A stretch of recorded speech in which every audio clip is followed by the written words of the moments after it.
The pigeons are plump in Trafalgar Square, hand-fed by visitors who flock to the heart of England's capital city, London. It's an exciting place to be, steeped in history but throbbing with life. Buckingham Palace, home of the royal family for more than 150 years. Guardian of tradition, rich in ceremony, but the sentries outside Buckingham Palace are real soldiers, Queen Elizabeth's personal bodyguards. The royal household orchestrates the pomp and pageantry that the English love and visitors envy. The spectacle of the big occasion never fails to draw the crowds. London would be an infinitely poorer place without the splendour and dignity of its royal ceremonial. Patriotism, ancient buildings, old crafts and customs, superb scenery, they're all part of a fascinating country. You'll see as we take a journey to discover England.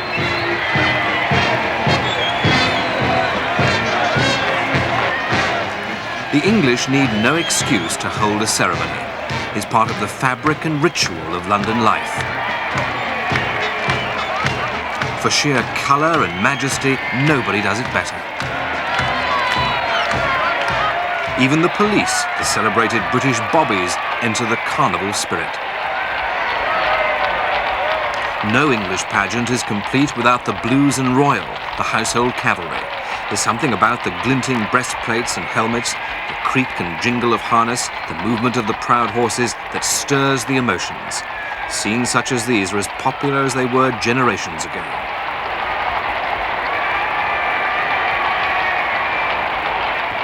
Horses are one of Queen Elizabeth's great loves. She's an authority on breeding, and for her, riding in a horse-drawn carriage is a pleasure. The Queen has reigned since 1952, her consort Prince Philip by her side.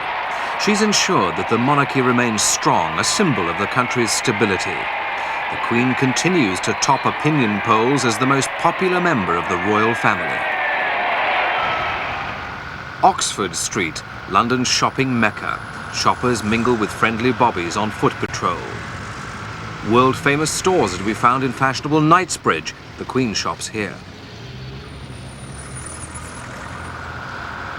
It's a bustling city, the workplace for more than 4 million people, and where old-style transport moves in harmony with distinctive black London taxicabs.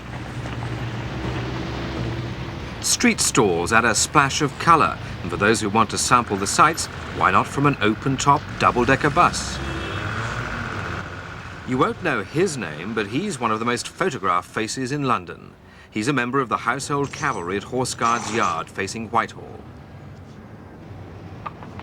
The guard changes at 11 o'clock each morning, a colourful spectacle that makes a souvenir picture for countless tourists recording the historic sights of the capital.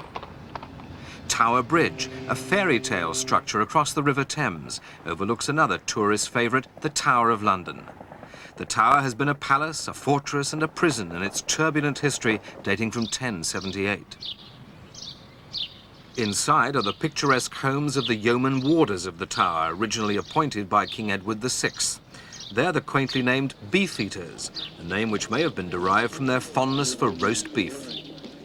What tales they have to tell of murders and executions in the infamous tower. The city, finance houses making one of the world's great money markets, and the House of God, St. Paul's Cathedral, the 17th century masterpiece of Sir Christopher Wren. Everyday life in London is a rich tapestry. The pavement cafes, the pubs serving traditional beers, Covent Garden, once a famous fruit and vegetable market, now a setting for street theatre. They all bring pleasure, laughter and relaxation to the streets of London town. From the capital city, let's go to a faraway corner of southwest England, the wild, rugged coast of Tintagel in Cornwall. This is Camelot country, where legend has it King Arthur was born. The ruins of the 12th century castle enhance the spectacular scenery. England enjoys a coastline of infinite variety. This is Port Isaac, perched on a cliff top, a fishing village that has earned a living from the sea for centuries. The little harbour with its boats nestles at the foot of sharp slopes leading to cosy Cornish cottages. The salty tang of shellfish is in the air.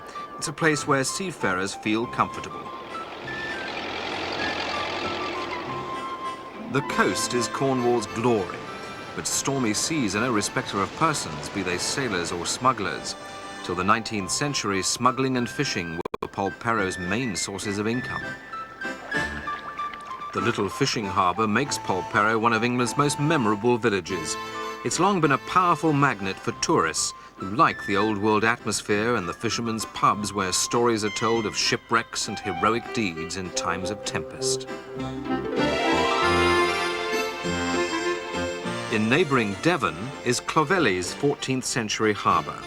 Time stands still in this picture postcard village with its cobbled main street. Whitewashed cottages, bright with flowers, seem to tumble over one another on the steep path to the sea. In Devon's lush green countryside, the pace of life is slower than in the towns. The people who live here have time to pause and reflect, and they're all the better for it.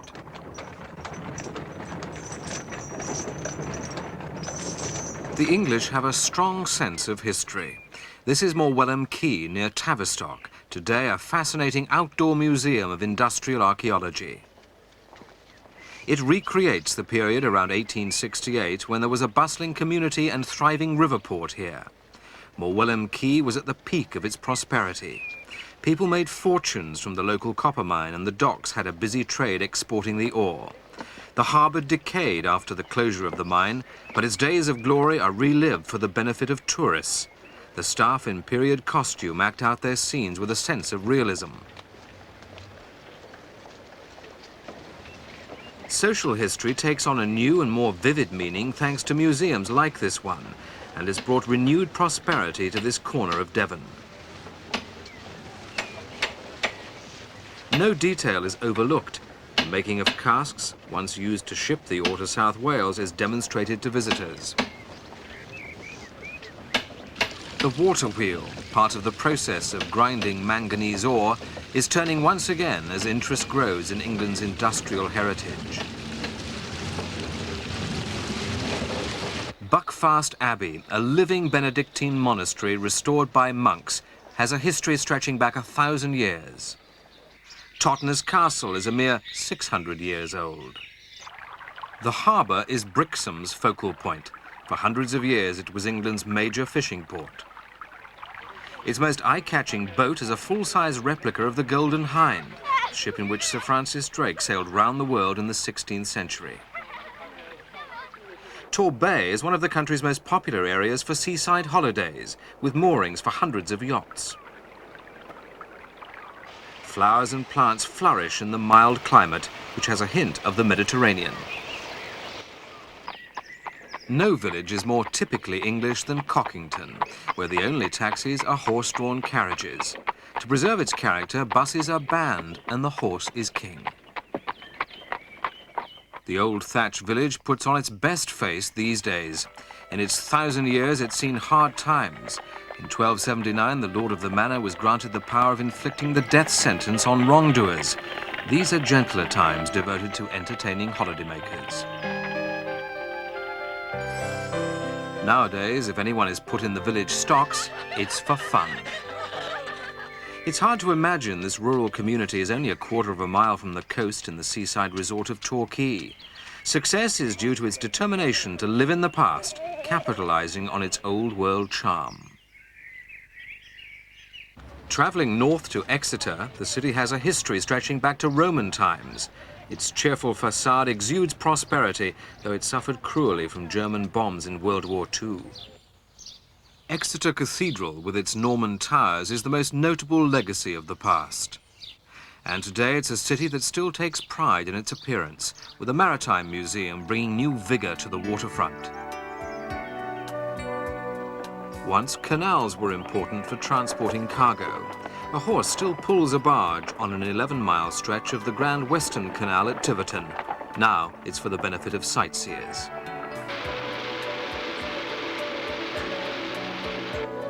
Moving to the county of Somerset, the variety of the scenery casts its spell. Cheddar Gorge is among the most dramatic. The famous limestone cliffs tower 380 feet above the winding road.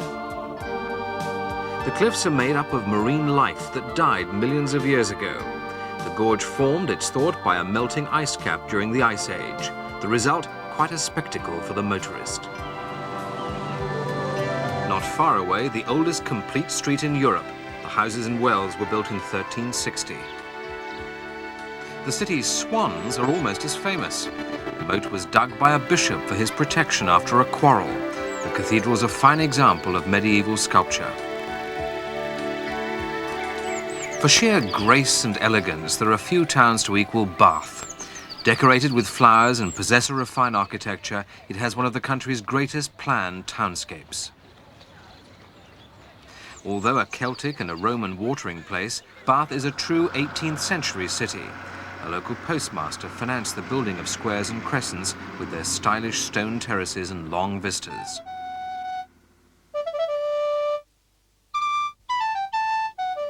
In the Pump Room, visitors gathered to taste the waters in England's most fashionable spa town. From Roman days, Bath was noted for its local warm springs. The Roman baths were lost to view for centuries.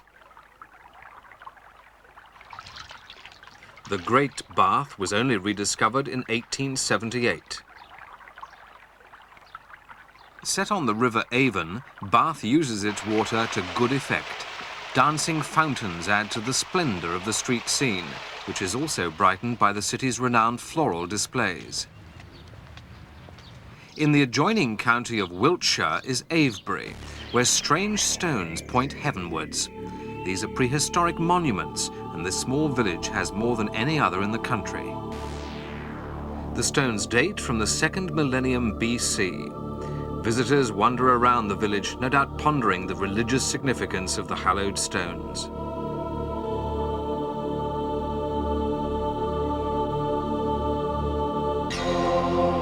Stonehenge, set in the middle of Salisbury Plain, is the finest Bronze Age circle of standing stones in Europe, a mighty temple of a bygone age. Imagine the immense task of erecting these massive stones as a ritual monument, a stone circle probably linked to important events such as the summer solstice. Breathtaking in a different way is the 11th century Arundel Castle in Sussex, ancestral home of the Dukes of Norfolk. The great castle remains an architectural treasure. Tunbridge Wells, in the nearby county of Kent, is one of those graceful, spacious towns which raised the quality of English life. It became popular in the 17th century when its spas matched continental resorts. Its spring waters had the reputation of curing all manner of ailments. Spa therapy became a thriving industry. The prosperity of Tunbridge Wells was assured. In England's green and pleasant land stands Bodiam Castle, built in the 14th century against the threat of French invasion. The neighbouring towns of Rye and Winchelsea had been attacked, but Bodiam never was besieged, so it survived practically unchanged, a textbook castle. The story of Leeds Castle near Maidstone repeats the history of England itself, romantic, eventful, sensational. On an island in a lake, it's called the loveliest castle in the world. The banqueting hall runs the length of 75 feet on the western side of the castle. Flemish tapestries in the hall date from the turn of the 15th and 16th centuries. Canterbury is England's premier cathedral city. Chaucer wrote in Canterbury Tales, "From every shire's end of England to Canterbury they wend."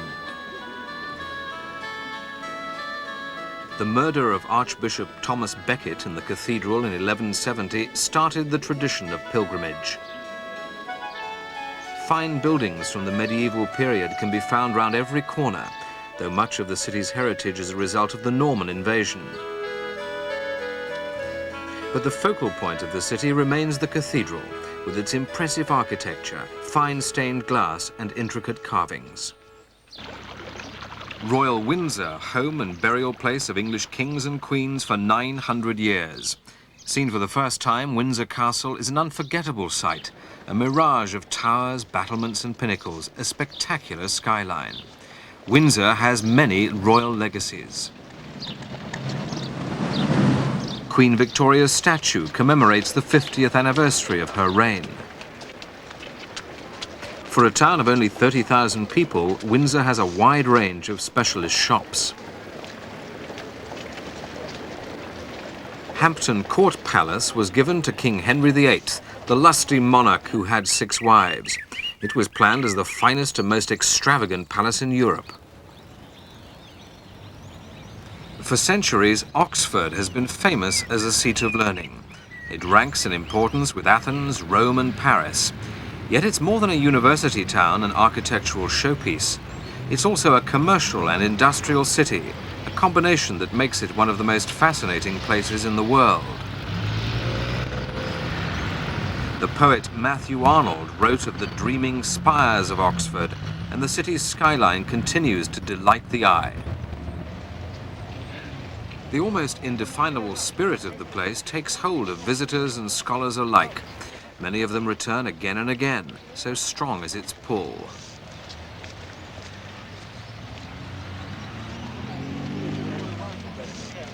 The Sheldonian Theatre was designed by Christopher Wren. It was his first large-scale work and was opened with great pomp in 1669. The end of the 12th century saw the real beginning of the university. Since then, it's had influence on culture, education, science, and politics everywhere. Relaxing on the river is a traditional pastime of students who master the art of punting when they go to Oxford. Civic pride is reflected in the care of the city. The flowers give colour to the buildings. From an open-top bus, visitors can enjoy the recently restored stonework of colleges and university buildings, resulting in a honey-coloured facade.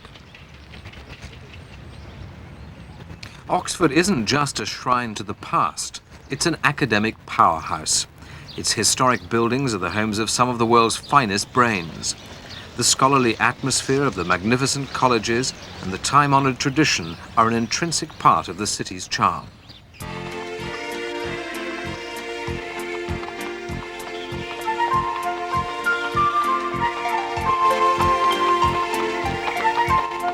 In the heart of England are the rolling hills of the Cotswolds.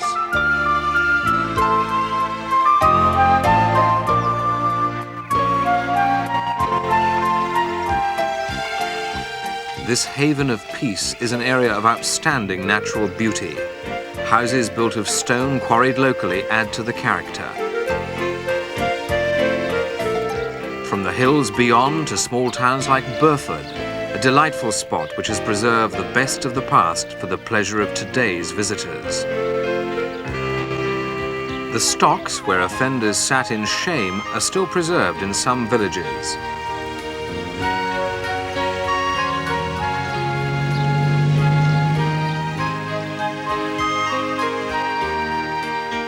There are places in England far from the madding crowd, pastoral scenes to be enjoyed. Bourton-on-the-Water has emerged as the main centre in the North Cotswolds.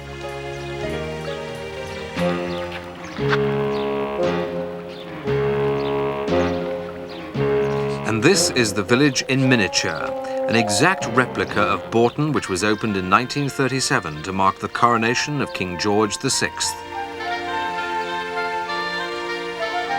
The model village was 5 years in the making. 12 months to measure its 46 houses and another 4 years to build them to scale. It was done as a hobby. Now it's a major local attraction.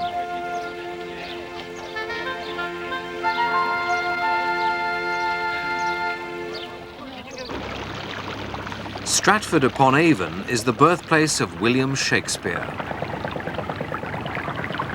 The River Avon is a beautiful waterway, and even without the lure of the bard, Stratford would be an outstanding town in its own right. The Royal Shakespeare Theatre was opened in 1932 as an international memorial to the world's most famous dramatist. He was born in this house in 1564. Shakespearean actors perform his works at the Swan Theatre, and theatregoers have the opportunity to rub shoulders with thespians in the Dirty Duck pub. The whole town with its timber-frame buildings forms a natural backcloth to Shakespeare, his times and work.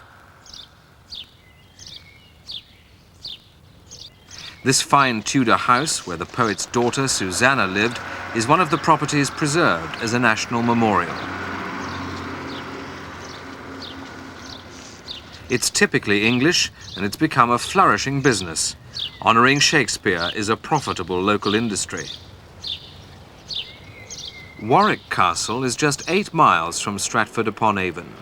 It's a medieval castle of great beauty and rare quality, containing an outstanding collection of arms and armour. Travelling east to Cambridge, the unforgettable view of King's College and its magnificent Gothic chapel. The city owes its fame and prosperity to its 13th century university.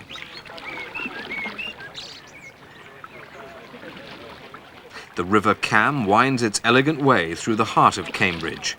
Boating is a tradition that has thrived for hundreds of years.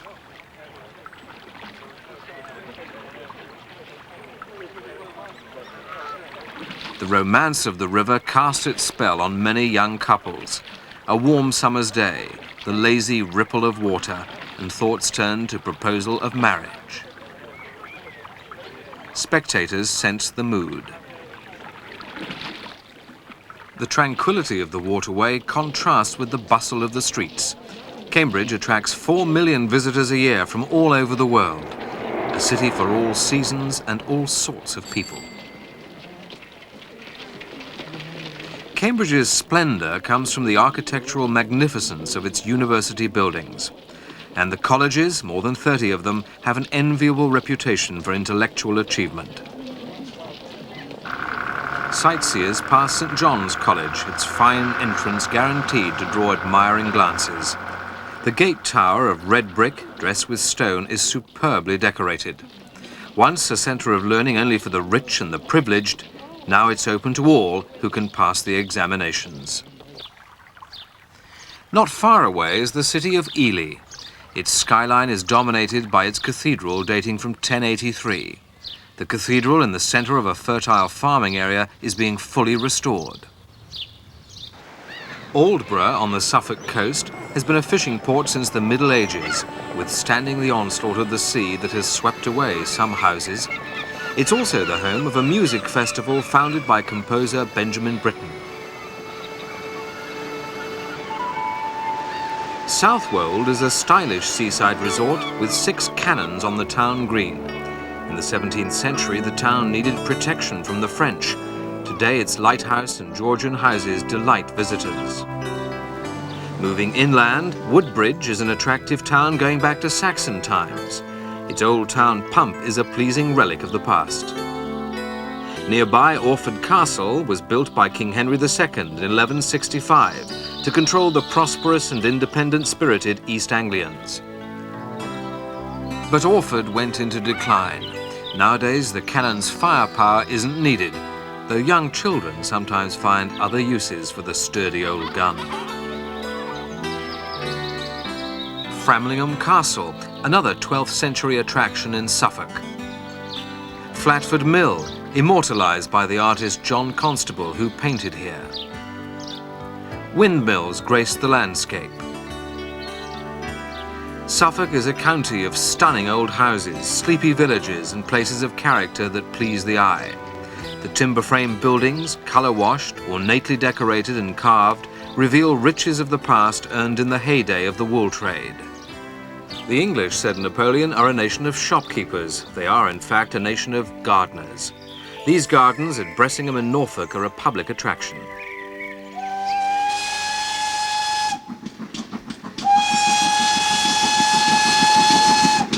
The owner, Alan Bloom, is also a steam locomotive enthusiast and runs his own museum. There's nostalgia for the age of steam, a golden era for the railways. So when a steam train chugs by, it's quite an exciting event for both young and old. Somerleyton Hall, an early 19th century mansion on which no expense was spared. It's the home of the aristocrat Lord Somerleyton. take a car ride to the capital of Norfolk, Norwich. The river filled with pleasure craft is an important artery in the life of the city, which can trace its existence back 1,000 years to the time when it was a Saxon settlement. Bishop Bridge still stands after 700 years. The waterways were once used for building Norwich's illustrious cathedral. Norwich, a fine city, they call it. The cathedral, started in 1096 and almost completely Norman with medieval additions, is Norwich's greatest architectural treasure. Clusters of ancient houses are preserved in the heart of the city. Flower sellers have stalls in the marketplace where Regency dandies once ordered blooms for their sweethearts. Across the market square on the horizon is the Norman Castle, today a museum. Norwich can tell of great plagues, the peasants' revolt of 1549, public hangings, the stuff of history. Linked to Norwich are the Norfolk Broads, unique waterways that have no equal in Europe. Water has a special magic, no more so than in the natural setting of the lakes. Dug by man to get peat for fuel in the 13th century and flooded by the rising sea, the Broads are connected by rivers. The result is a holiday playground with 200 miles of navigable water. It's an idyllic spot, a place to commune with nature along winding rivers among some of the most beautiful countryside in England. The government has given it the status of a national park. The best way to see the Broads, of course, is by boat. Though in high season they've become among the busiest waterways in Britain. But for many, this is still paradise, especially for those who prefer the exhilaration of sailing boats.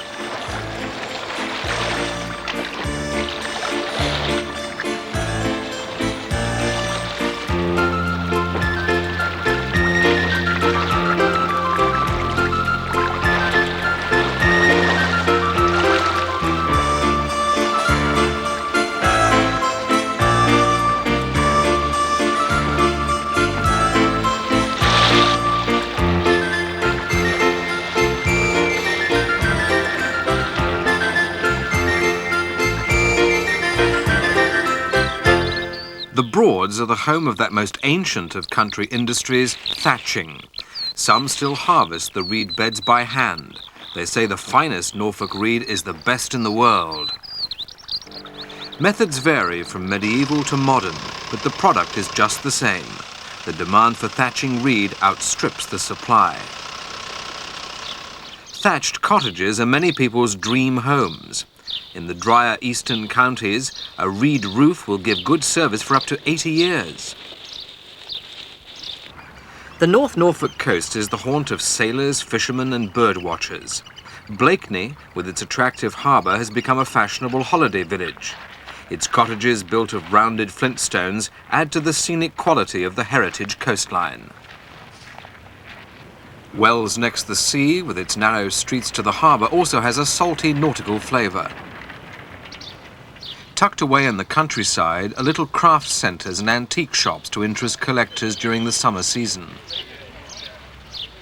The buildings and barns of this part of Norfolk are being preserved with loving care.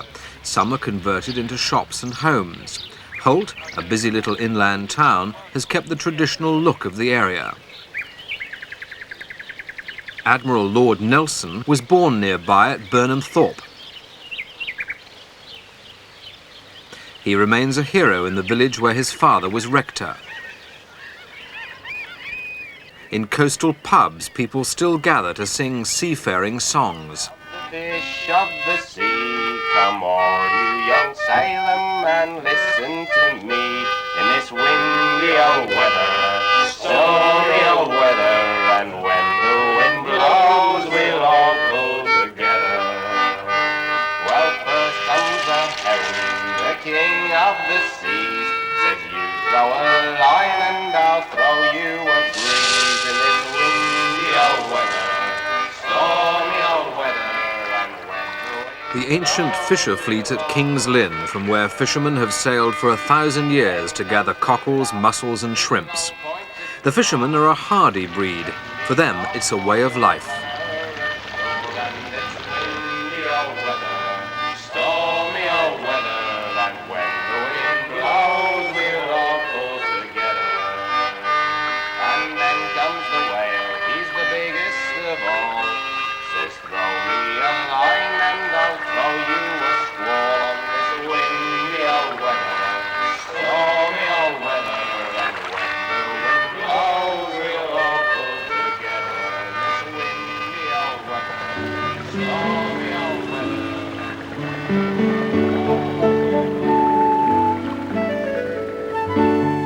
Houghton Hall, one of the finest examples of Palladian architecture in England, was built in the 18th century for Sir Robert Walpole, the country's first Prime Minister.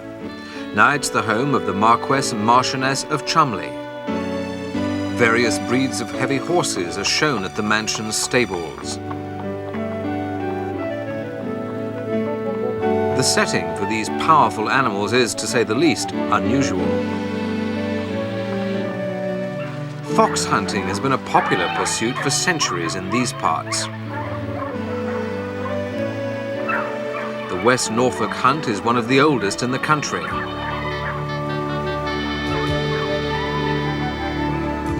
Holcombe Hall, another Palladian mansion in the grand manor, is the Norfolk home of the Earls of Leicester. The Marble Hall is Holcombe's most famous feature. The magnificence of this entrance hall takes visitors completely by surprise. So much effort went into the house that it took 30 years to build.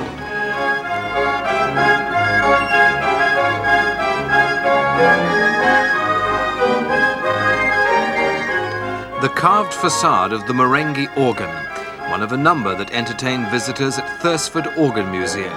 The organs provide a spectacular show. The museum's founder, George Cushing, also has a fine collection of steam traction engines. He's received an award from the Queen for his work in preserving relics of the steam age. There's no doubt about it, for George it's been a labour of love. Lavender, which dates from Roman times, is the district's most colourful crop. Its oil is used in perfumes. The east of England is a rich farming area and the fruits of the fields are abundant.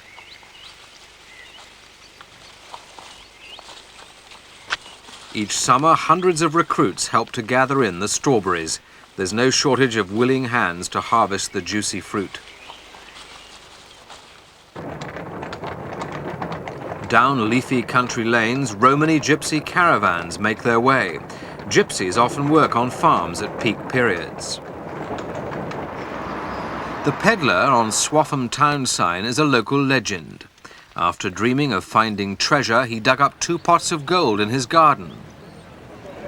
People still hope to find treasures on the market each Saturday.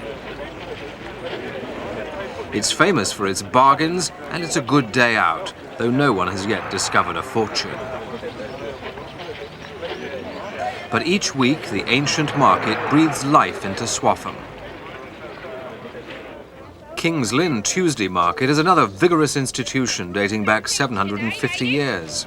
They're cheap, but they're good. Cauliflower syrup, please. 12p each today.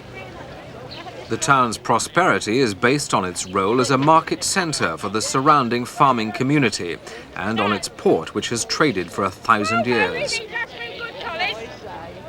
They're cheap, but they're good. Country folk and townspeople mingle in the market square seeking fresh produce.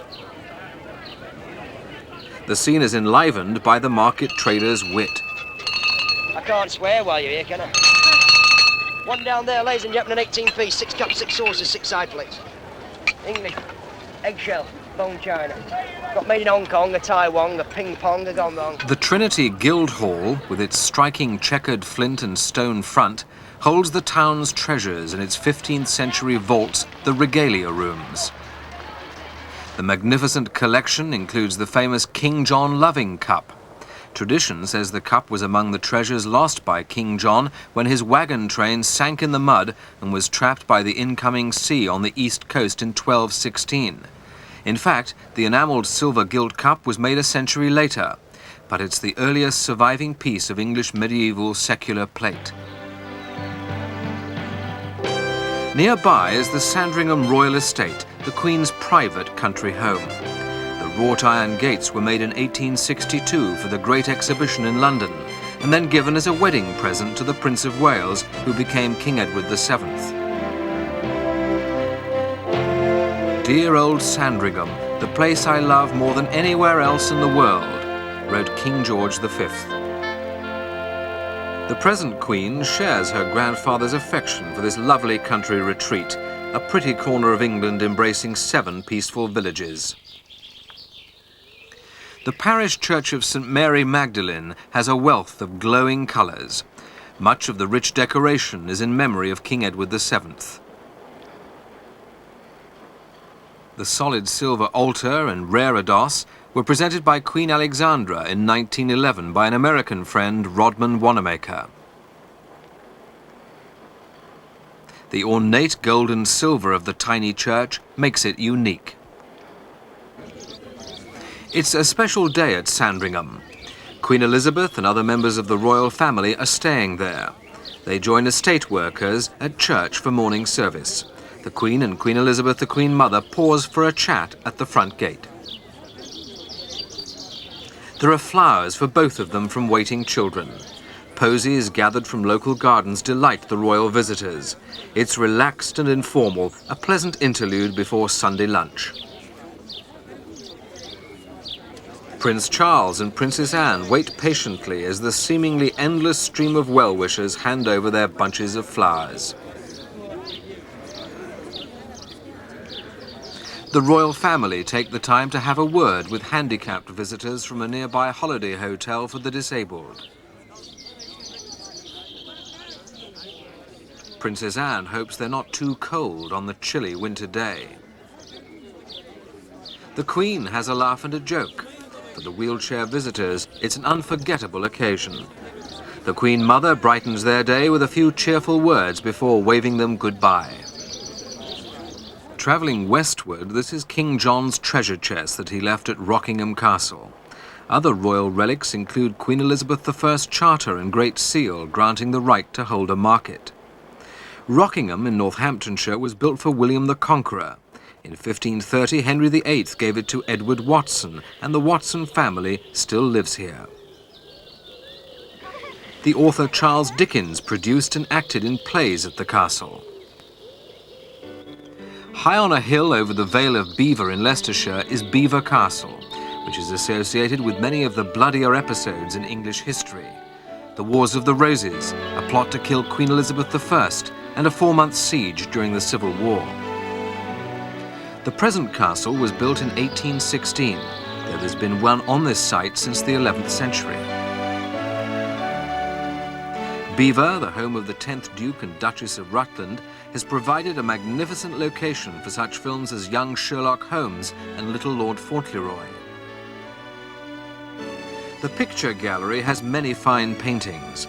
King Henry VIII, captured with all his weight and majesty by Holbein, is one of the best portraits. His reign of nearly 30 years was a memorable period in English history. Perhaps the grandest room in the castle is Elizabeth's saloon, with its superbly painted ceiling. The decoration is breathtaking. Figures of Jupiter, Juno, and Mercury fight their mythological battles watched by Venus and Cupid. A spectacular ceiling in a castle that owes much to the inspiration of Elizabeth, 5th Duchess of Rutland. Indeed, a house of riches, the silver punch bowl weighs nearly 2,000 ounces. The lush green countryside of Nottinghamshire, the epitome of England. It's the home of the legendary Robin Hood, who robbed the rich barons of the 13th century to give to the poor.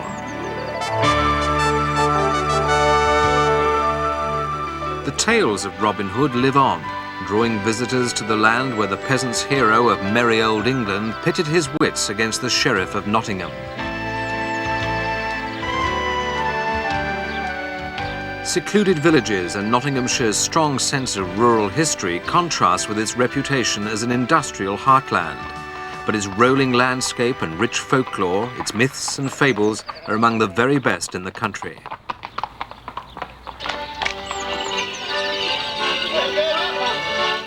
Morris dancing flourishes in a county where old traditions are still very much alive.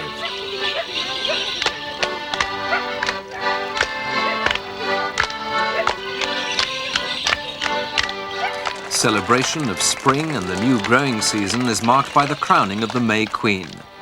There's a rose-growing tradition that goes back a century and a half in the county. Indeed, Nottingham claims to have invented formal and elegant roses. These beautiful blooms are sought after all over the world. But it's this colourful character who's to be found everywhere. Robin Hood's statue stands below the ramparts of Nottingham Castle, the stronghold of the sheriff whose life he made such a misery. The man who used his bow and arrow to such good effect won't ever be forgotten. Sherwood Forest, where Robin Hood and his merry men took refuge, is now a visitor's centre. The massive major oak, 1,000 years old, would have made a perfect hiding place. Today, the life and times of the outlaws are relived in the forest, where they rode by day through leafy glades and dined well each night on the king's venison. The exploits of the knights of old have been turned into 20th century spectacle.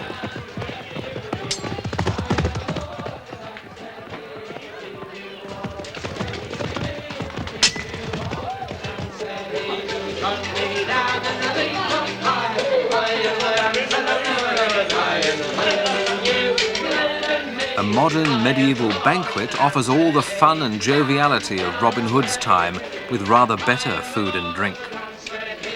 It's a much more civilized existence these days for those who fancy the role of Little John or his companions Will Scarlet and Maid Marian. Things weren't so rosy for the 6th Lord Byron, destined to become one of England's greatest poets. When he inherited Newstead Abbey in 1798, he was 10 years old and the abbey was derelict. Visitors to the park can well understand why Byron, though poverty-stricken, so loved the place. But he was forced to sell the house in 1817. Restored to its former glory, it contains relics of Byron's day. Literary pilgrims come from all over the world to see the county where he grew up and his beloved abbey. Another literary giant, D.H. Lawrence, was born in far more humble circumstances in the coal mining village of Eastwood in 1885. Now the village's most famous son, at one time Lawrence's novel Lady Chatterley's Lover brought him notoriety. At the local churchyard, the family's memorial records sadly that the great man lies elsewhere. Lawrence died in 1930 in the south of France. Though his body was buried at Vence, his spirit belongs to Eastwood. The countryside immortalized by Lawrence is full of surprising touches. The small town of Southwell, dreaming in peaceful seclusion, has its secrets. First grown here, the famous Bramley apple. But Southwell Minster, called the Unknown Cathedral, is its greatest glory.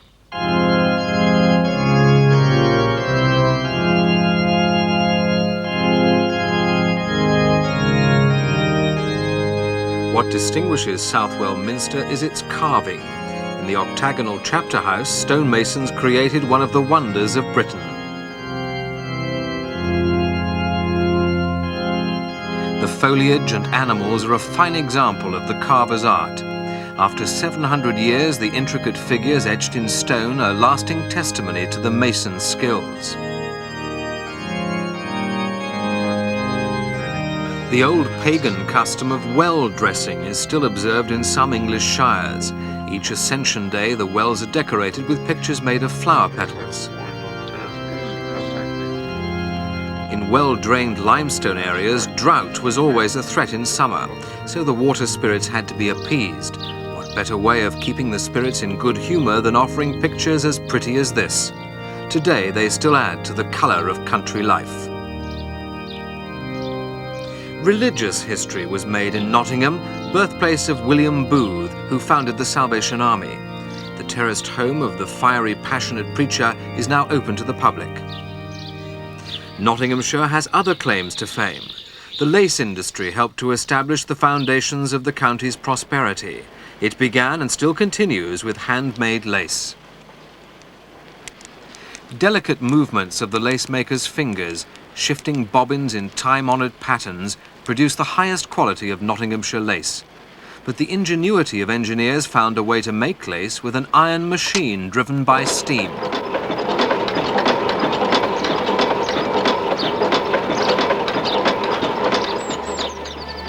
Woollerton Hall was built in 1588, the year of the Armada. Surrounded by a deer park, it celebrates Nottinghamshire's history as the powerhouse of England each year.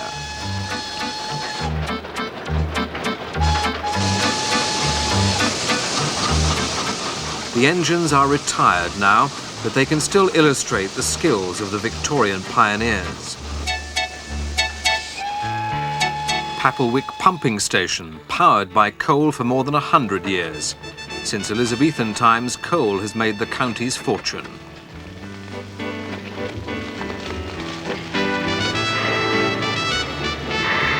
The pumping station was built to boost Nottingham's pioneering water supply, England's first high-pressure system, preventing contamination from getting into the water mains. Today it's preserved for those who admire the golden age of steam engineering. And the old machinery still turning at North Leverton Windmill, grinding corn for local farmers. Flour has been produced since the mill was built in 1813. The sails sweep the sky thanks to supporters who restored the mill.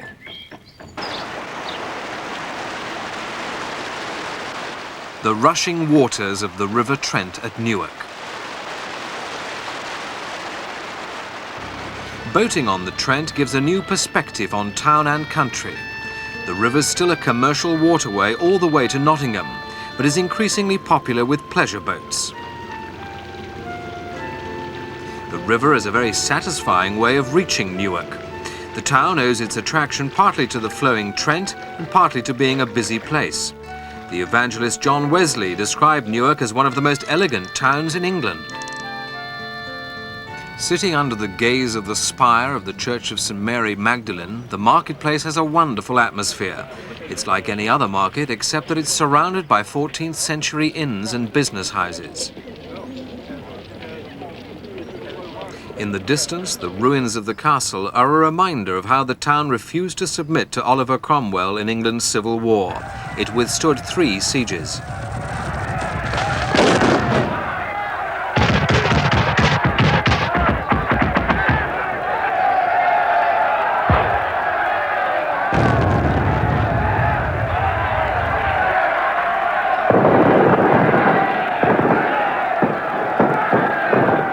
In 1643, Cromwell's men attacked Newark, loyal to the crown, with a force of Scots and English troops. After a fierce battle, the Cromwellian troops withdrew. It took another 3 years of siege and fighting before Newark was finally forced to surrender.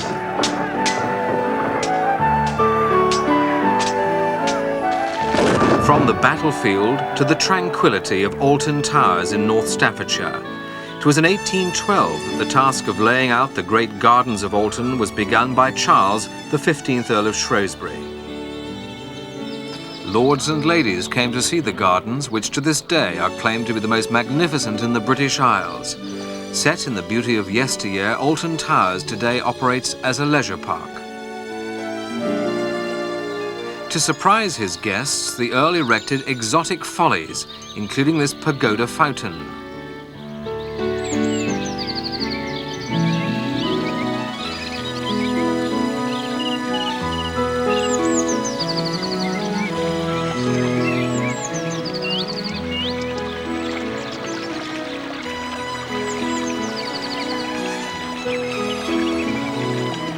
The Derbyshire Dales, a place that people turn to for inspiration and recreation, an area of soft, sylvan beauty.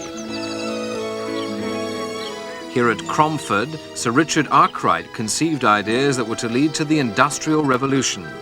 He needed transportation from his mills to the sea. His solution was the Cromford Canal. But canals in hilly districts have water problems, so at Leewood he built a pumping station in grand style. It lay idle and derelict for 40 years till a group of enthusiasts restored it. The work took 8 years. Now the engine runs as smoothly as it ever did. The 33-foot beam can lift 4 tons of water 7 times a minute, feeding the canal from the River Derwent.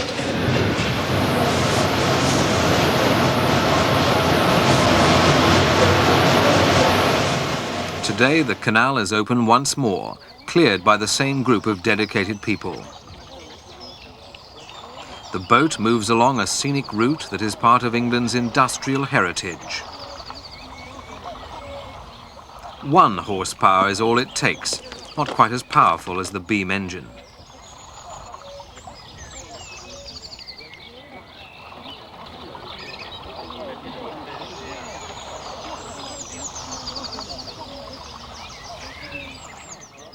Nostalgic rides of a different kind are provided at the National Tramway Museum at Crouch.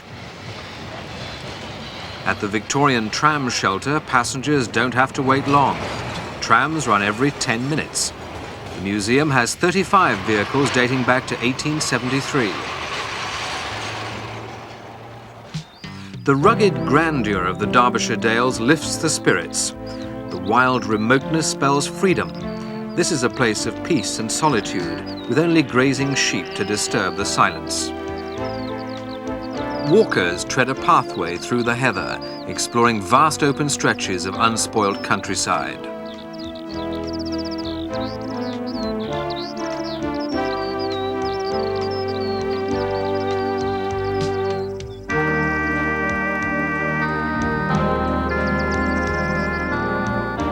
Few landscapes can equal this green patchwork, and increasing numbers of people have come to appreciate it. Old rail track beds have become bicycle ways to open up the countryside. The Dales are a national park, and rangers point out sights along the way.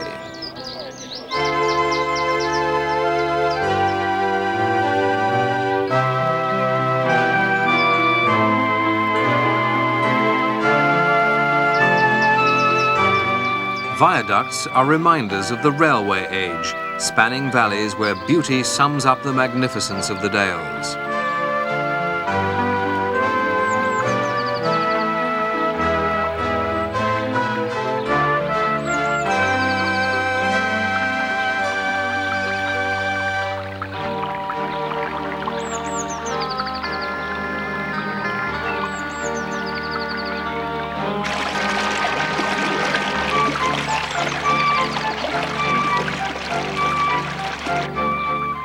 Imagine being a mill worker from the grimy new cities of the Industrial Revolution earlier in this century. Picture yourself waiting for a rare and longed-for holiday here. You'll begin to understand the affection local people have for the Derbyshire Dales.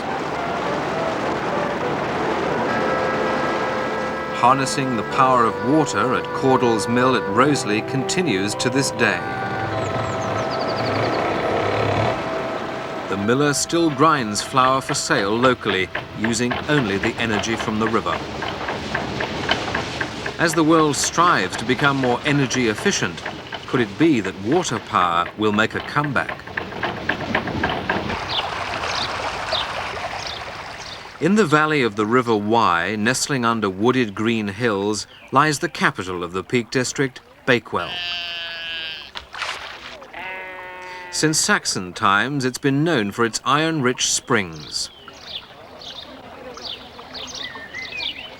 Bakewell has some fine old buildings whose owners take pride in their gardens.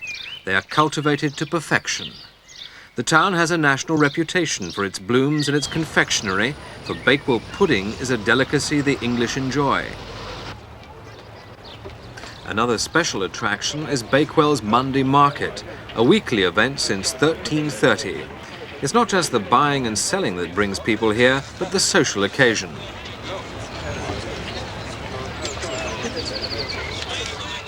Nearby Haddon Hall was built 600 years ago, the most complete medieval and manorial home in England. The glorious gardens have spilled over to the house. The original banqueting hall is still intact. Deserving of its name is the Long Gallery, stretching 110 feet. The chapel's beamed roof was renewed in 1624. Its chief claim to fame, found under layers of whitewash, are medieval wall paintings. In one, St. Christopher carries the infant child, a little faded, but as lively as the day it was created. A few miles to the south is Windsor Village, with its sturdy ancient market hall. It's preserved by the National Trust. They've put it to use as an information centre.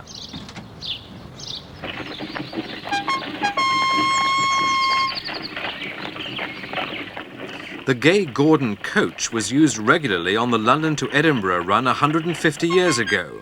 Now its destination is Chatsworth.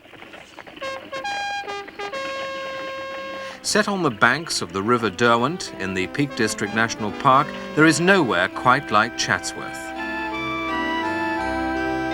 Its grounds, with rolling parklands and views across the surrounding countryside, were laid out by that landscape genius, Capability Brown. It has a natural romantic look that Brown brought into fashion in the 18th century. The house, the home of the Duke and Duchess of Devonshire, grew from small beginnings in 1552, but most of what we see today was the work of the first Duke in the late 17th century, though this, the Oak Room, was a later addition.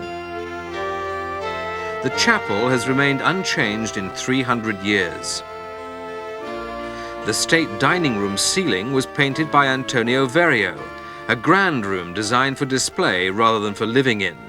The ceiling and carved woodwork make a rich background for the furniture and paintings, a room intended to receive kings and queens.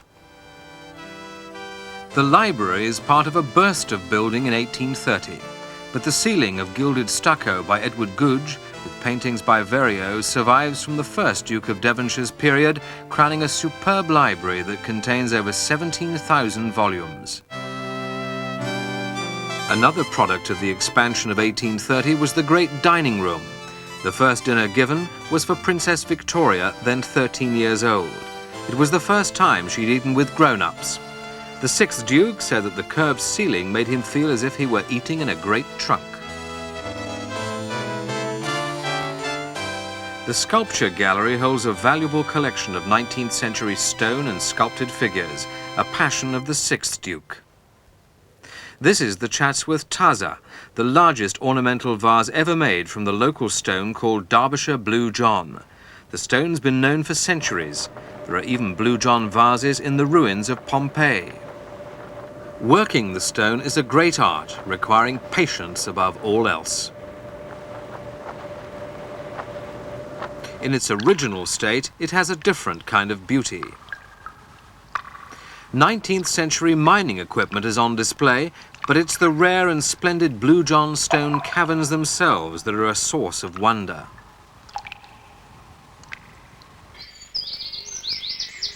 At Castleton, guided tours of the caverns are part of a new industry. Boatloads of sightseers journey into the caves that were hollowed out by underground rivers many thousands of years ago. A combination of rain, acid, peaty soil and limestone has formed the honeycomb of caves beneath the hills. Its backdrop of stalactites and stalagmites is a subterranean showpiece in the Derbyshire Dales. Travelling northwestward, ancient Chester has a two-tier shopping system. The rows are raised galleries with shops at first floor level. There's nothing like it anywhere in England. They go back to the 13th century, though Chester began life as a Roman military town. The Romans called it Diva, meaning holy place, after the goddess of the River Dee. The town is conscious of its architectural heritage, especially its 2 miles of city walls dating from Roman days. For generations, poets have written lyrically about the Lake District in Cumbria, none more so than William Wordsworth, who was born here in 1770. He was a man of vision, seeking protection for this area of mysterious lakes, mountains, and quiet, unspoilt valleys. Wordsworth's beloved Lake District is today a national park, just as he had dreamed of.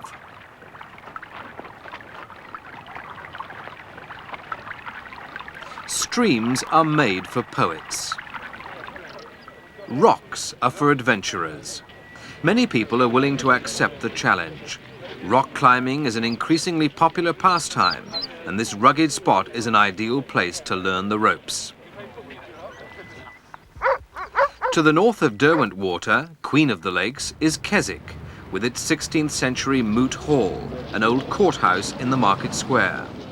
The town today is a destination for hikers, giving them a chance to check their provisions and stout walking shoes before setting out to explore the surrounding countryside. The rewards are soon to be found, some of the most picturesque landscape in the country, a place of contrasting colours and textures.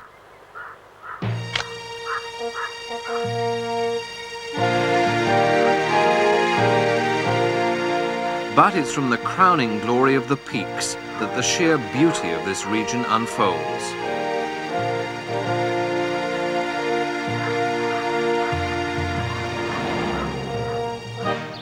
Walkers pause at little stopping places, but soon realise there are more sheep than people in the hills.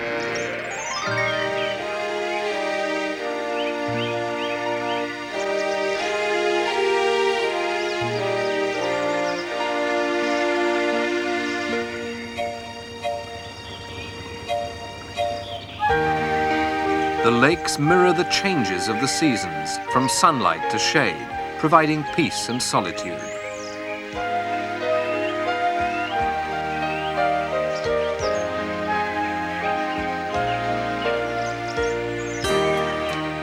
Sunset creates its own magic over the lapping waters of the lakes.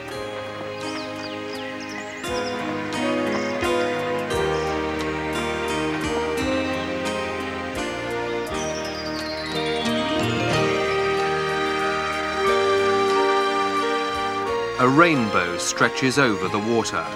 No wonder Wordsworth called it the loveliest spot that man hath ever known. Kendal, situated in the valley of the River Kent, is today, as it was in Wordsworth's time, the principal market town and gateway to the southern Lake District. It's a fine-looking town, once with a woolen industry set up by Flemish weavers that gave it the motto, "Wool is my bread." For 140 years, cruising has been the classic way to see Lake Windermere. It's the largest and best known of all English lakes, extending more than 10 miles almost to the sea. The Lake District was discovered by early travellers 200 years ago. The first steamboat arrived in 1845. There have been pleasure boats ever since. On a sunny day, what better way to relax? Windermere's scenic qualities and natural setting are its main attraction. But some prefer more vigorous sporting pursuits.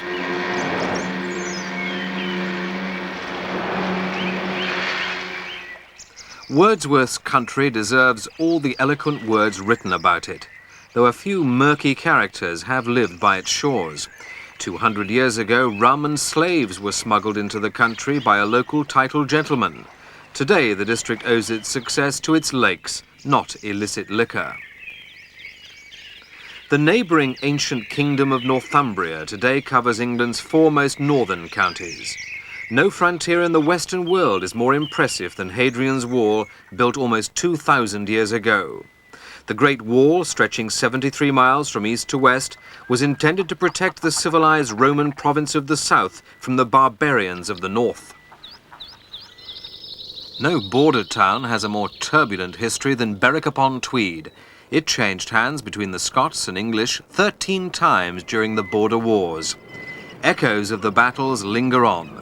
An Elizabethan defensive wall still encircles the town. Holy Island, reached at low water by a causeway, once had a Celtic monastery. Still standing sentinel is Lindisfarne Castle, built to repel the Scots. Rising above the sandy bay of Bamborough, the 12th century castle guards the one-time capital of Northumbria that was pillaged by the Danes. Throughout the Middle Ages, the owners of Alnwick Castle occupied an uneasy political position. Committed to defending the border against the Scots, they nonetheless allied themselves with Scottish kings if it suited them. From former battlegrounds to peaceful countryside, Northumbria's dales paint another picture. It's a panorama which has changed little over the centuries in a region that has helped to shape the course of English history. Durham is one of the most visually exciting cities in England. Rising high above the rest of the city on a commanding hilltop is its vast Norman cathedral. The cathedral is the finest example of early Norman architecture in the country, possibly in Europe. Its massive grandeur is enhanced by its lofty site. Sir Walter Scott called it half church of God, half castle against the Scot. The cathedral was begun by Bishop William of Calais in 1093, and the Norman work was finished 40 years later. The building's treasures are more than a collection of precious, interesting and beautiful objects. They give an insight into the beliefs and lives of the people of Durham and their worship over 900 years. A splendidly situated city, Durham's rocky outcrop, washed on three sides by the River Wear, was from the earliest times a secure fortress against invading Scots and Danes. Today, the river serves as a scenic and recreational amenity. Durham is full of pleasing streets and buildings, a mixture that has evolved over the centuries in a city that grew up in the shelter of the towering cathedral. The combination of new and old works well. Well-preserved houses, cobbled streets and civic pride add to the character of Durham. The city's prince bishops, who were lay rulers as well as religious leaders, occupied the castle for nearly 800 years. The bishops ruled Durham as a city-state with unique powers until 1836. Durham could have its own army, nobility, coinage and courts. The Bowes Museum near Barnard Castle houses art of national importance, none more intriguing than its silver swan. The river is made of revolving glass rods from which the mechanical swan plucks a fish.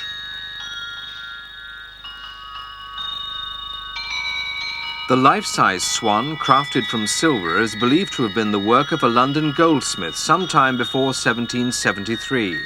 It performs twice a day at the museum. The fishing village of Staithes in Yorkshire remains as the explorer Captain James Cook would have known it in 1744. He was apprenticed to a local grocer, but he finally persuaded his family to let him become a sailor. In Whitby, he learned the mariner's trade. The harbour was the birthplace of 3 ships that carried him round the world, including the Endeavour, which Cook landed in Botany Bay, Australia in April 1770. A heritage trail has been laid out to mark his achievements.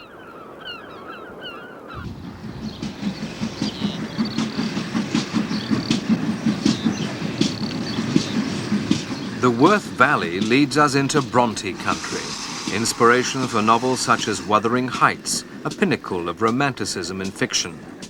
The 3 Bronte sisters, Charlotte, Emily and Anne, brought fame to this corner of Yorkshire, an area known for its handloom weaving industry. Mile after mile of awe-inspiring emptiness.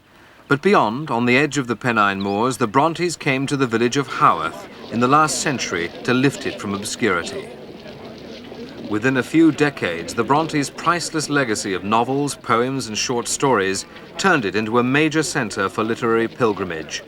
Today, thousands visit the village that so influenced the family's life and works. The Black Bull was the drinking haunt of Branwell, the novelist's brother. The Bronte Museum, furnished with many family relics, is in the old parsonage where the family lived from 1820. The sisters' father, the Reverend Patrick Bronte, was the minister at Haworth, where most of the family are buried in a vault beneath the church. The spirit of the Brontes lives on, and few can leave Haworth and the surrounding countryside without sensing it. Castle Howard in Yorkshire is a stately home on such a scale that critics have said, "'Tis very grand and very fine, but where do ye eat and where do ye dine?" Grandeur comes before comfort, but it's an 18th century palace that graces the landscape. The dome's original decoration by Pellegrini, destroyed by fire, was recreated by the Canadian artist Scott Mead. The history of York, said King George VI, is the history of England. Few would disagree. The Romans built their fortress by the River Ouse, and their influence is felt to the present day in a city that has emerged as one of the finest in Europe. The walls, originally built by the Romans, are the longest and best preserved in the country. Pierced by numerous towers and gates of many different periods, the defences span 20 centuries. Clifford's Tower was built toward the end of the 13th century. on the site of a wooden castle that had been there since William the Conqueror's time. History is brought to light in so many ways in the city: the invasion of the Vikings, the grim siege and the Civil War. But no one was more merciless than William the Conqueror, who subdued rebellion by a policy of scorched earth and destruction, causing great poverty. York Minster, one of the marvels of Western architecture. People travel from all over the world to see England's largest Gothic church, restored in the 1980s after the roof collapsed in a disastrous fire. The 13th century cathedral has many glories, its stained glass one of its greatest treasures. It's a lasting monument to the craftsman who built it 700 years ago. A walk in the narrow streets of York is like a quiet stroll through the Middle Ages, flanked by historic buildings.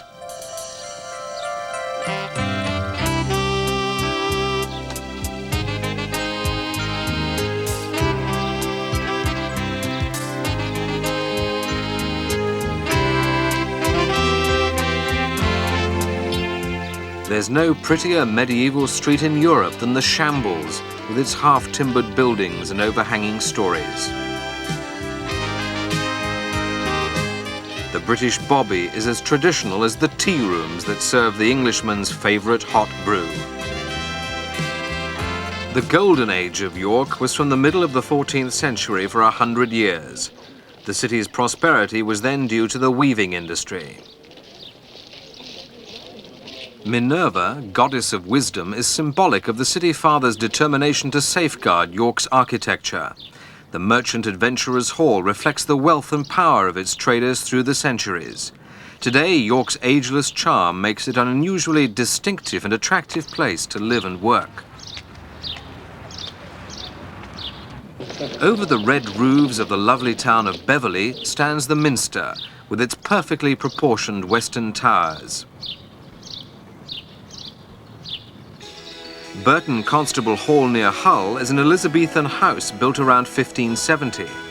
The staircase hall, one of the largest rooms, has tulip lights on the handrail, a rare survivor from the days of candle lighting. Many of the great halls of England can claim to be haunted. This one has 3 ghosts. One is said to be a former owner, another a nun seen floating down the long gallery, and the third a 19th century nanny who's buried in the family mausoleum. Thornton Abbey was one of the greatest abbeys of eastern England. Now its 14th century gatehouse gazes sadly down on the traveller. Its carved figures on the west front remind us of the abbey's fame until King Henry VIII closed the monasteries. A deer park is very English, and Normanby Hall in Lincolnshire has large free-roaming herds. It's a country park now, and the mansion, dating from 1830, is open to the public. The house, built for the family that once owned Buckingham Palace, is a period showplace. That's John Sheffield, 1st Duke of Buckingham. The house has been altered since his day, but the Sheffield family still lives here, though the hall is now part of the local museum service. Everything is in early 19th century style, from the rich and often sombre colours to the period furniture. Gainsborough Old Hall proves how well the wealthy lived 500 years ago. The vast kitchen is as it was in medieval times, with 2 huge fireplaces ready to roast a whole ox with the help of a system of pulleys and chains. There's even a ghost, the Lady in Grey, and the rafters are just as they were when they rang to the feasting of Richard III. Lincoln is the county's capital and its crowning glory. It's the hub now as it was in Roman times. Within the walls of the 11th century castle stand the courtrooms. Prisoners, once convicted, were held in the castle and taken to the chapel to worship. They stood in individual high-sided locked pews so that they could see the chaplain but not each other. All the chaplain saw was a row of cropped heads. Lincoln Cathedral, begun in 1072, soars over the city. The library, designed by Sir Christopher Wren, contains many rare books. A treasured parchment is one of the 4 surviving originals of Magna Carta. If architecture is the art of enclosing light and air in a shell of stone, then Lincoln Cathedral is one of the world's masterpieces. Add to the visual experience the singing of the choir.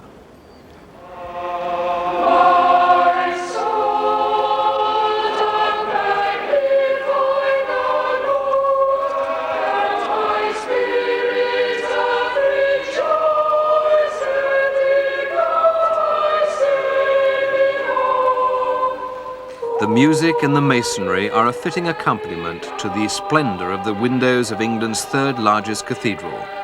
The round window, known as the Bishop's Eye, is a glorious patchwork of medieval glass fragments. Far above the floor of the angel choir, the famous Lincoln imp, the city's symbol, grins down from its lofty, majestic setting. The architecture of Lincoln spans 2,000 years, the good times and the bad times from the Romans to today. But the old buildings have been kept alive, in use, as functional now as when they were built. Shops selling antiques and souvenirs are found mainly in the historic streets that still retain their medieval character despite the influences of the changing centuries. Lincoln now reaps the benefit of preserving the best of the past with its old world appeal and atmosphere. The poet Alfred Lord Tennyson, one of Lincolnshire's famous sons, is commemorated in the city. His books and manuscripts are kept in a special library for scholars to study. The vast collection includes the manuscript of In Memoriam, the poem which made his reputation. Among the priceless relics are letters to and from Tennyson and his family, including one from Queen Victoria. A statue of Tennyson was erected by Lincoln in recognition of one of England's foremost poets. Tennyson was born in Somersby. The countryside around inspired his works. I turn to go, my feet are set, to leave the pleasant fields and farms. They mix in one another's arms to one pure image of regret. Boston Stump, it's called, the medieval lantern tower of St. Botolph's Church, a landmark seen from 20 miles away. Boston's a gracious town that gave its name to the city in Massachusetts after the Pilgrim Fathers sailed to the New World. The Guildhall was used to imprison pilgrims who'd separated from the Church of England. The cells still exist, illustrating the hardships faced by those brave pioneers. They finally made their escape in 1620 and sailed westward to freedom. The room where they were put on trial is now part of local history. So are the town's treasures, silver regalia collected over the centuries. It's a sparkling array of silver plate befitting a town that still places value on civic pride. Boston, steeped in antiquity, was, after all, England's premier port in the 13th century. Possibly the only circular cricket ground in England is at Belton House. The 17th century hall near Grantham is in the care of the National Trust. Doddington Hall, an Elizabethan mansion set in romantic gardens, has contents reflecting 400 years of unbroken occupation. Tattershall Castle was built in 1440 in the Lincolnshire Wolds. Today only the massive 5-storey keep remains on the skyline. The whole region expresses the respect for the past that is a hallmark of English country life, and it's in the middle of some of the loveliest landscapes you could ever wish to explore.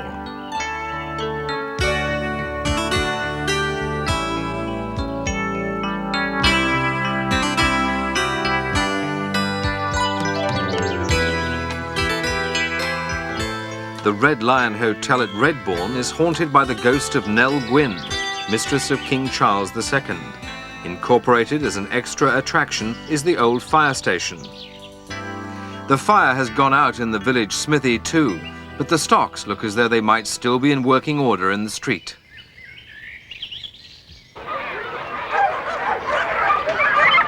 Fox hunting goes back hundreds of years in these parts. Tally-ho! The hunt moves off for a day's sport in the rolling hills of the Lincolnshire Wolds. Travelling southward, Crowland attracts historians for what's left of its abbey, founded in the 8th century in homage to St. Guthlac. After a wild early life, he devoted himself to religion in this once remote and swampy land. Crowland's triangular bridge has been called the greatest curiosity in Europe. Consisting of 3 14th century arches, the bridge originally spanned 3 streams. Stone quarried locally to build Stamford has made it one of England's most attractive towns and the first to be designated a conservation area.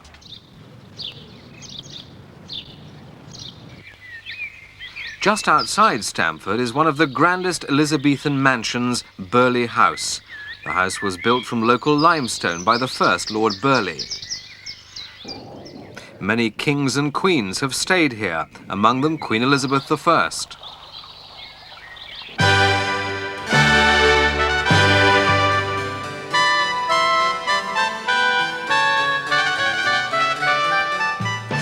The Heaven Room, decorated with scenes from ancient mythology, is regarded as Verrio's greatest work.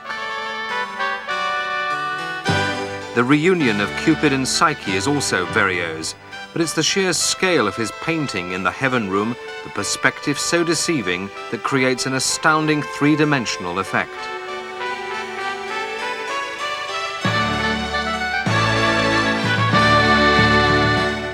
This ceiling greeted Queen Victoria and Prince Albert when they occupied the great staterooms at Burghley, and how lavishly they were entertained, judging from the kitchen's array of 260 copper utensils.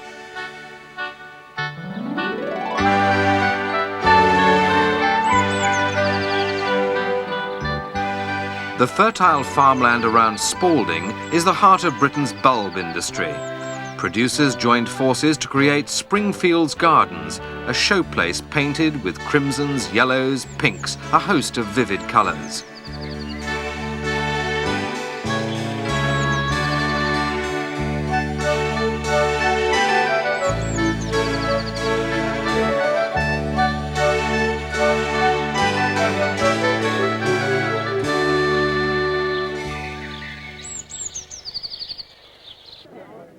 Queen Elizabeth, the Queen Mother, visits Springfields to see a dazzling display of tulips. She's noted for her expert knowledge of gardening. What better way of picking up new ideas for her gardens at Clarence House in London and sharing the pleasure of the occasion with a crowd of admirers.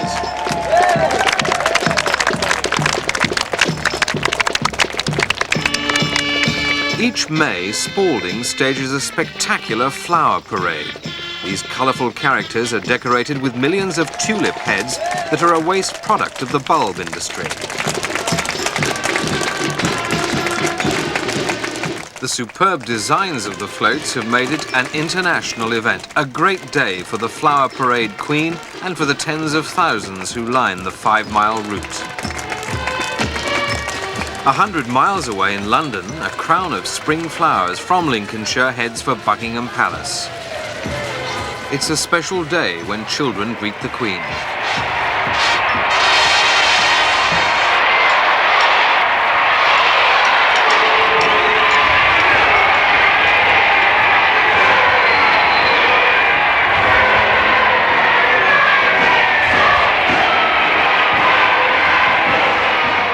The Duke and Duchess of York join in the celebrations from the balcony of the palace.